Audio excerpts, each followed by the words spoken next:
Welcome to Smart Girl Philippines. I'm Irish and the topic of today's short talk is the 3 dumbest legal mistakes foreigners make when marrying a Filipina.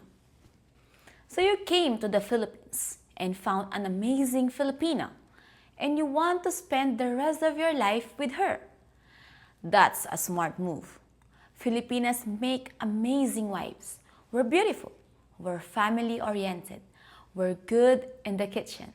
We're good in the house. We're hard-working. We're agreeable. We're fun and, oh yeah, we're good in bed. It's easy to see why so many foreigners are in a hurry to marry Filipinas. But hold on, just for 1 second. And no, I'm not trying to cock-block you. Quite the opposite. I want you to be boinking that beautiful Filipina for the rest of your life. Which is why I want you to be smart when it comes to marriage. These are the 3 dumbest legal mistakes that guys make when they marry a Filipina. So, let me tell you what they are so you can avoid them. Number 1, not understanding marriage laws in the Philippines. The laws are totally different here than in the United States or other countries. I'll be releasing a longer video soon that will outline all the specific laws and codes about marriage in the Philippines so you know exactly what they are. But the 3 most important things you need to understand are related to divorce, cheating, and money. There is no divorce in the Philippines. Divorce is not legally recognized under Philippine law. Leaving annulment or a declaration of nullity as the only legal remedies available. These processes can be complex, requiring specific grounds, substantial evidence, and considerable time and expense. The short version is it's going to be a huge pain in the ass to get your marriage annulled. Of course, you could leave to get divorced in other country and then come back to the Philippines to get it judicially recognized. But that's going to be a ton of fucking work. And cheating after you get married is a crime in the Philippines. Under Philippine law, if a foreigner engages in an extramarital affair that involves cohabitation with another woman or scandalous conduct, the Filipino wife may file a criminal complaint under Article 334 of a revised penal code. Conviction can lead to imprisonment or maybe also give rise to civil liability for damages. Basically, that means she can lock your ass up for boinking the maid. And this explains why there are so many little hidden cameras spying on everything that goes on in the Philippines.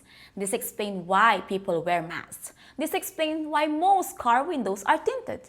And this might explain why some hotels have garage doors that you pull inside of to go to your room. Could it be that no one wants to get caught fucking around? Maybe. Dumb mistake number 2, not protecting their assets. This means neglecting to draft a prenuptial agreement before you get married. In the absence of such an agreement, the devolved property regime of absolute community of property applies, which is fancy legal talk for saying that a Filipina is entitled to half of all of a foreigner's assets, regardless of when they were acquired. If you're retired and you marry a Filipina today, that means she's entitled to half of your pension tomorrow. Executive Order Number 209 as amended recognizes several properties regimes including absolute community of property, conjugal partnership of gains, separation of property, or an option for a customized property regime. But without a prenuptial agreement, the default regime will be the absolute community of property. And trust me, if you're a foreigner, that is absolutely not what you want. If things are going to go wrong financially, it's probably going to be related to land, houses, and property. One of the benefits of marrying a Filipina is that she can buy land and you can build a house on the property. But what most foreigners don't understand is that foreigners can't own land in the Philippines even if they married to a Filipina. And this can get very messy. Once again, I'll cover all the loopholes and ways around this in my longer legal video, including details about leasing land and co-owning real estate, so that you can have good property arrangements that are within the bounds of the law. But my quick advice is to go to an attorney in the Philippines, sign a prenup, get it notarized, and don't jump into any big land investments or build any houses for at least the first year of your marriage, and perhaps not for the first 3 years, or maybe longer. And dumb mistake number 3, getting married in the first place without understanding what marriage really is. It's not just a covenant you make with another person in front of God and family at church. It's also a binding contract that you're making with the government. Let me repeat that. It's a contract you are signing with the government. Some people think it's about love, but you can love someone and not be in a relationship with them. And you can be in a relationship with someone and not love them. Some people think it's about sex. Well, of course, that's one of the benefits of marriage. But if sex is all you're after, you can go get that down at the bar for $70. Monty drops, panties drop. Easy. Some people think it's about practicality. Of course, marriage used to be extremely practical for most of human history. But unless you have a time machine or a giant farm to run, you're stuck in today's world, where marriage has become less and less practical and more challenging. Especially with the wonderful invention of social media and stupid fucking smartphones. Some people think marriage is about saving money on taxes or having a financial advantage or maybe an advantage with the visa status. Do yourself a favor. If you want to save money, don't get married. If you want to live in the Philippines, then just get a tourist visa. You'll be fine. Some people think it's about having a baby with someone. But if you really want a baby, you could easily find a Filipina willing to have a baby with you. Give her a cream pie. And then you can financially support her for the next 18 years. Some people think marriage is about locking someone right down before someone else does. But if your marriage is based on trying to lock down a hot piece of ass, it's probably not going to end well. Some people think it's about having someone to take care of you when you get old. But if that's what you're looking for, you can easily hire a caregiver here to bring you dinner and wipe your ass. So why get married? Who knows?